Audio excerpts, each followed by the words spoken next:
Lupus eritematoso sistémico, LES, es una enfermedad autoinmune caracterizada por la producción de numerosos anticuerpos contra autoantígenos, formación de complejos inmunes y desregulación inmune que resulta daños en cualquier órgano.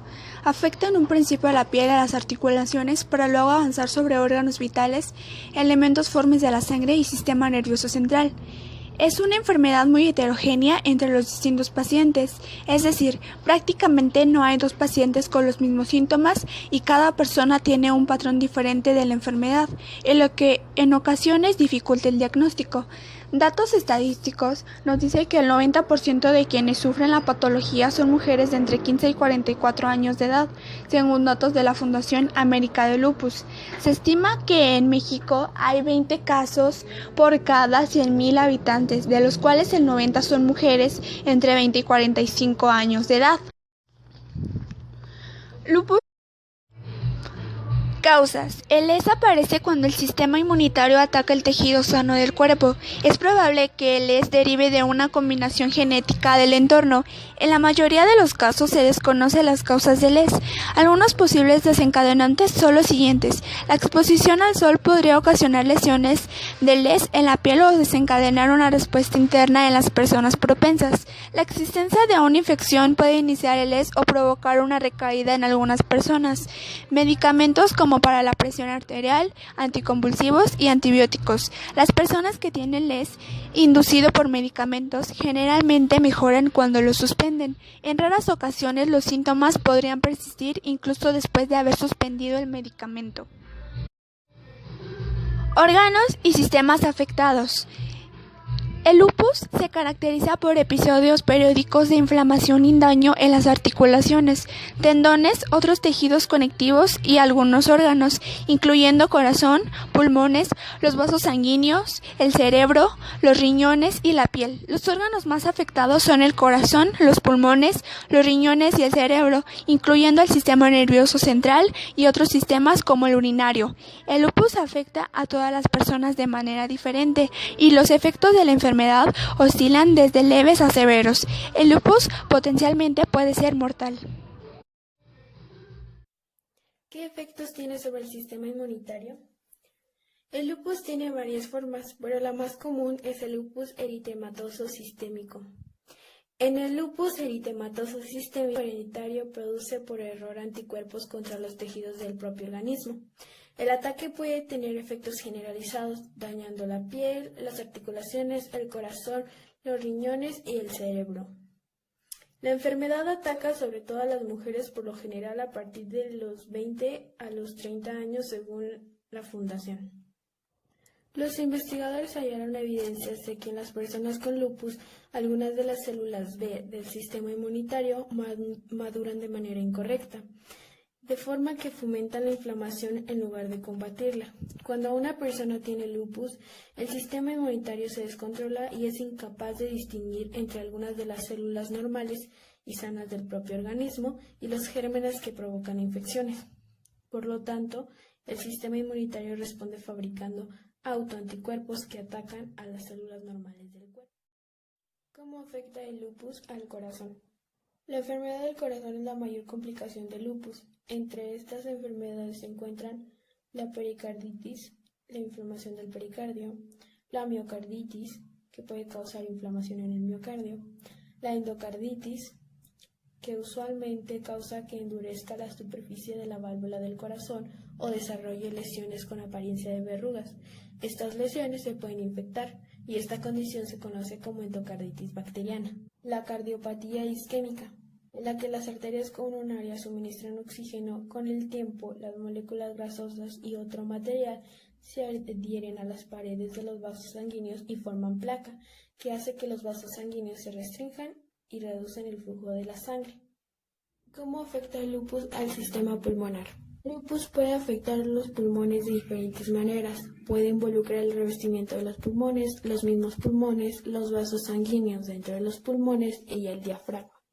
Algunas de estas enfermedades son la pleuritis, que es la forma más común en la que el lupus afecta a los pulmones, que es por la inflamación de la pleura, el revestimiento que cubre la parte exterior de los pulmones. La neumonitis, que es la inflamación del tejido del pulmón. La enfermedad pulmonar intersticial crónica es cuando la inflamación en los pulmones es crónica, puede causar cicatrización. La cicatriz puede prevenir que el oxígeno se mueva fácilmente de los pulmones a la sangre y pueda causar difusión extendida de enfermedad pulmonar intersticial. Embolia pulmonar. Los coágulos de sangre se obstruyen las arterias que van a los pulmones. ¿Cómo afecta el lupus al sistema renal? Los riñones. Algunas de las enfermedades que causa el lupus en el sistema renal son la nefritis lúpica, que es la inflamación de las nefronas.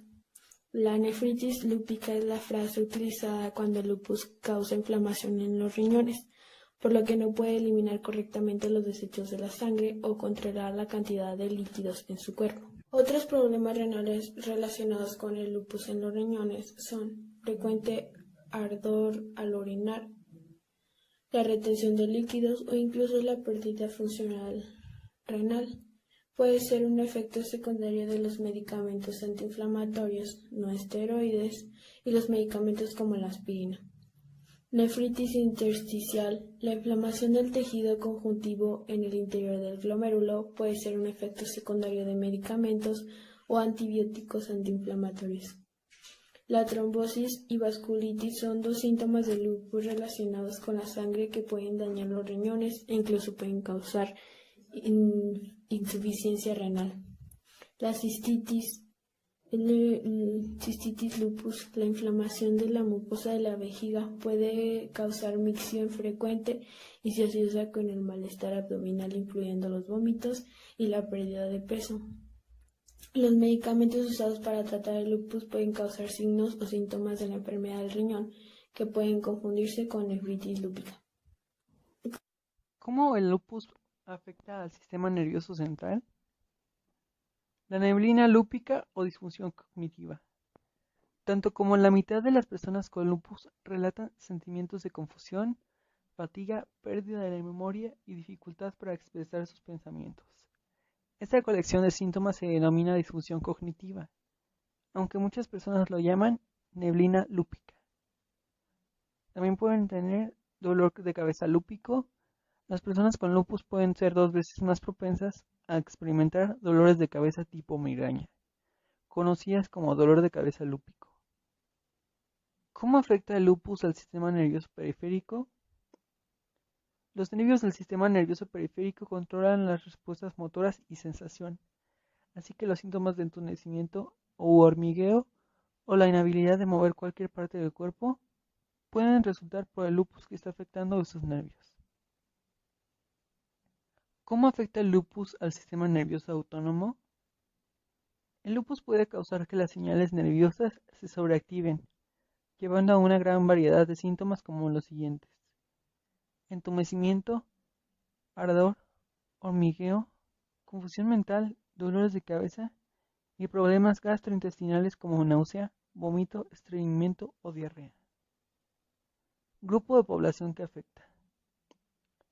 El lupus eritematoso sistemático puede afectar a las personas de todas las edades, incluidos los niños. Sin embargo, las mujeres en edad reproductiva, de 15 a 44 años, están en mayor riesgo de presentarlo. Esta enfermedad afecta mucho más a las mujeres que a los hombres. Las estimaciones van desde 4 hasta 12 mujeres por cada hombre. Los grupos minoritarios y étnicos de raza negra o afroamericanos, hispanos o latinos, asiáticos e indoamericanos o nativos de Alaska son más afectados que los de raza negra. Síntomas clínicos en el paciente. Requiere diagnóstico médico. Los síntomas varían, pero suelen incluir fatiga, dolor de articulaciones, sarpullido y fiebre. Pueden exacerbarse periódicamente en brotes para mejorar. La persona puede sufrir en áreas del dolor que son los muslos agudos en el pecho. En todo el cuerpo da anemia, fatiga, fiebre o malestar. En la piel hay erupciones escamosas o erupciones rojas. Y hay caída de pelo o caída.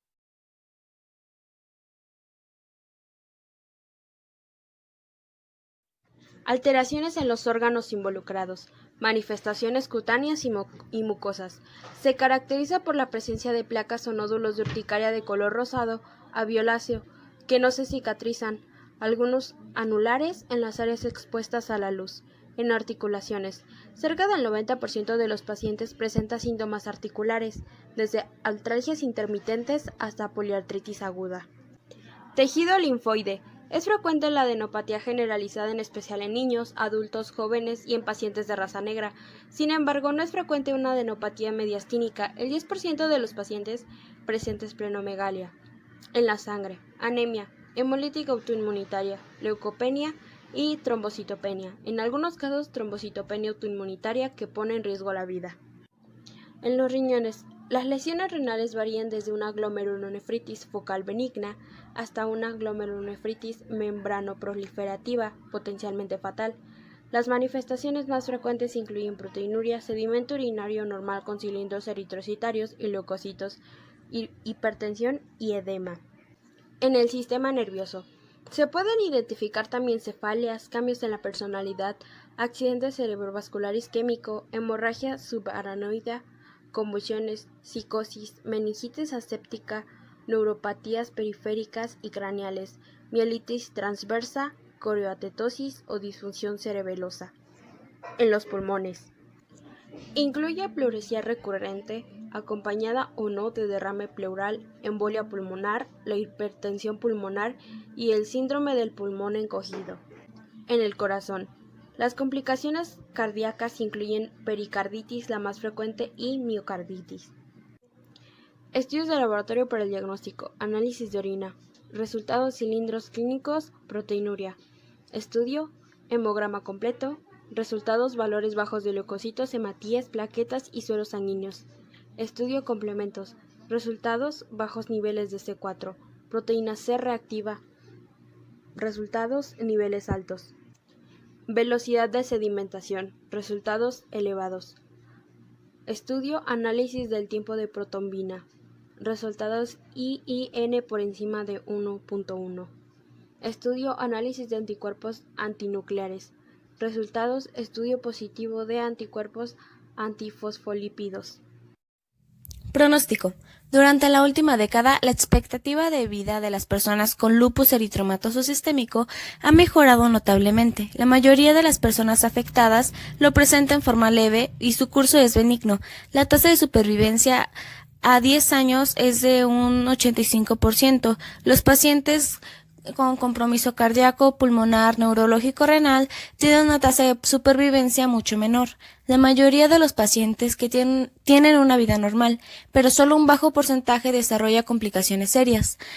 La enfermedad tiende a ser más activa durante los primeros años después del diagnóstico y en personas menores de 40 años. No se dispone de pruebas científicas sobre los beneficios de la detección precoz del lupus eritematoso sistémico en la población en general asintomática. La prohibición de autoanticuerpos anti-RO, anti-LA, anti-ADNDC, anti-SM, anti-RNP y antifosfolípido puede preceder del debut clínico y al diagnóstico de confirmación del lupus eritematoso sistémico entre 0.5 y 6 años. Los síntomas del lupus eritematoso sistémico preceden su diagnóstico clínico en un intervalo de 0.5 a 2 años. Un tercio de los individuos con manifestaciones inespecíficas sugerentes de lupus eritematoso sistémico desarrollarán una enfermedad del tejido conectivo y de ellos un tercio será lupus eritematoso sistémico. No se dispone de ESA para evaluar los beneficios del diagnóstico temprano en sujetos sintomáticos. El inicio del tratamiento con HCQ en las fases precoces, entre el inicio de los síntomas clínicos, presenta autoanticuerpos y la confirmación clasificatoria de lupus eritematoso sistémico retrasa la evolución de la enfermedad, disminuye el acúmulo de autoanticuerpos y reduce el riesgo de debut con proteinuria. Tratamiento. El tratamiento del lupus depende de los signos y síntomas. El Rituxan puede ser beneficioso en algunos casos de lupus resistente. Los efectos secundarios comprenden reacción alérgica a la infusión intravenosa e infecciones. Biológicos. El belimumab es un tipo diferente de medicamento que se administra por vía intravenosa. También reduce los síntomas de lupus en algunas personas. Los efectos secundarios comprenden náuseas, diarrea e infecciones. En raras ocasiones puede producirse un empeoramiento de la depresión. Medicamentos antiinflamatorios no esteroides, AINE. Los AINE de venta libre como naproxeno sódico Aleve y ibuprofeno, Advil, Motril u otros pueden usarse para tratar el dolor, la inflamación y la fiebre asociados con el lupus. Los AINE más potentes se venden bajo receta médica. Algunos efectos secundarios de los AINE son sangrado estomacal, problemas del riñón y mayor riesgo de problemas cardíacos.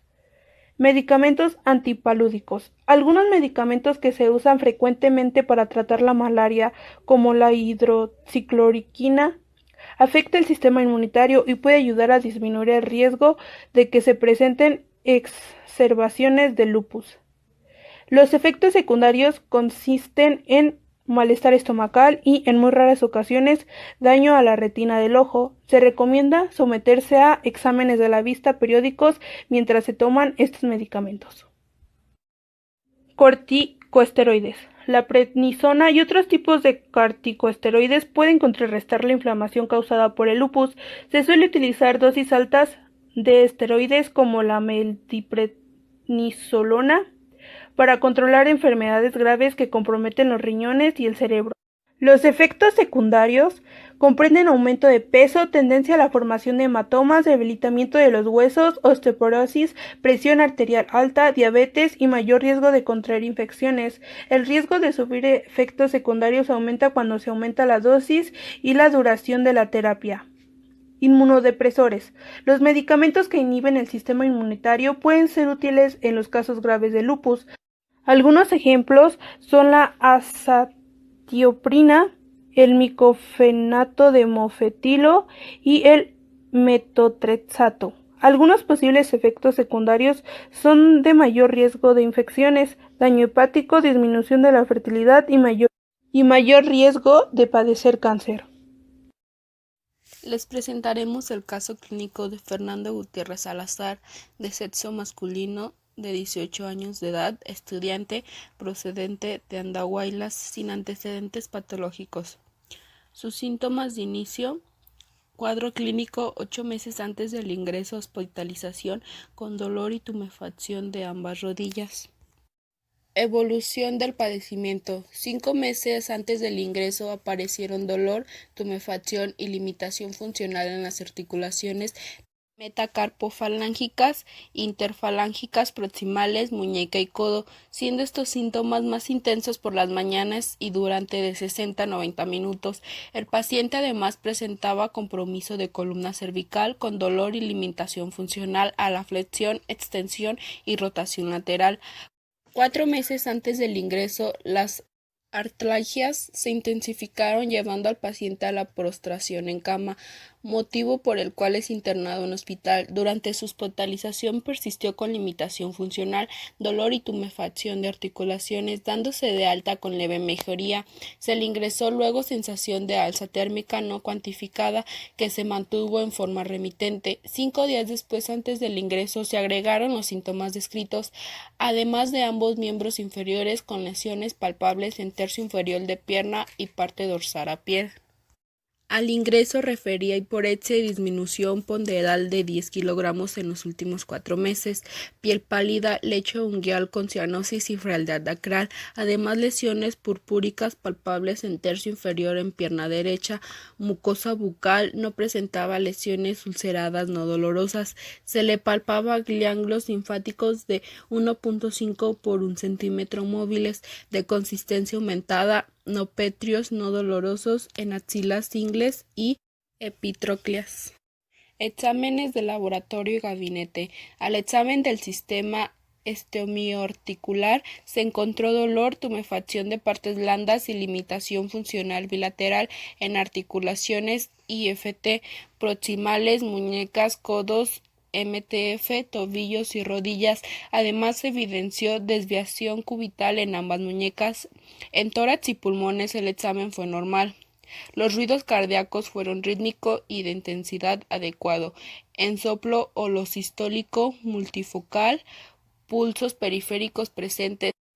El examen neurológico no tuvo hallazgos significativos. Los exámenes auxiliares al ingreso fueron hematocritos 24%, hemoglobina 7.9 grado por decilitro, BCM 81 femtolitros, HCM 27.1 pg, CHCM 33.3 grado por decilitro y reticulocitos 2, leucocitos 9700.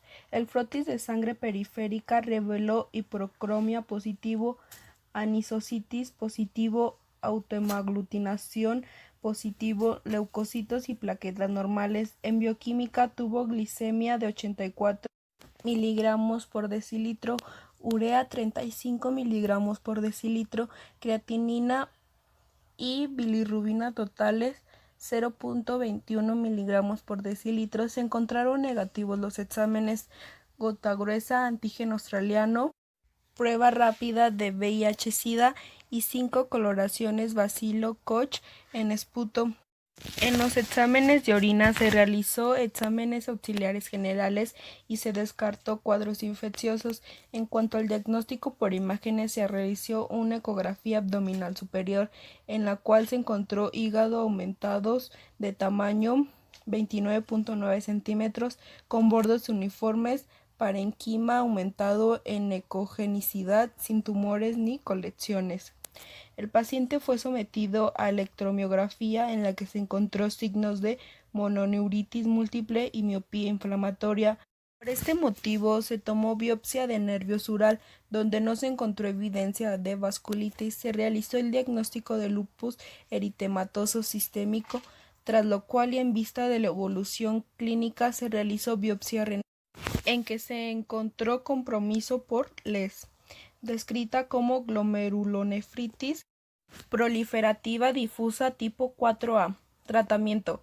El paciente fue tratado con 3 pulsos intravenosos de 1 gramo de metilprednisolona y un pulso intravenoso de ciclofosfamida a dosis de 0.5 gramos por metro cuadrado SC. ¿Cómo ha evolucionado? Tras el tratamiento presentó mejoría clínica significativa y fue dado de alta con tratamiento vía oral con prednisona a dosis de 1.5 miligramo por kilogramo al día.